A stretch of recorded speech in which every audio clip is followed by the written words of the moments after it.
నేను మీ శ్రీనివాస్ చౌహాన్ అడ్వకేట్.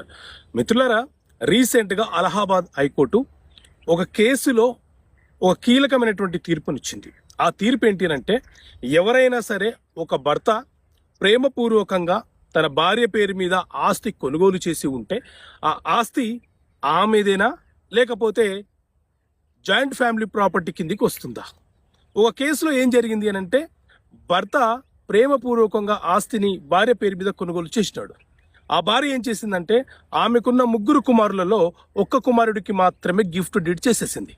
మిగతా 2 కుమారులు సూట్ ఫర్ పార్టీషన్ కేసు అనే కేసు ఫైల్ చేసి, ఆ ప్రాపర్టీ జాయింట్ ఫ్యామిలీ ప్రాపర్టీ, మా అమ్మ హోమ్ మేకరు, మా అమ్మకు ఆస్తి కొనే ఇన్కమ్ సోర్స్ ఏమీ లేదు కాబట్టి ఆ ప్రాపర్టీని పార్టీషన్ చేయండి అని చెప్పి కేసు వేసుకున్నారు. కింది కోర్టు, ట్రయల్ కోర్టు ఈ కేసుని డిస్మిస్ చేసింది. దాంతో వాళ్ళు అలహాబాద్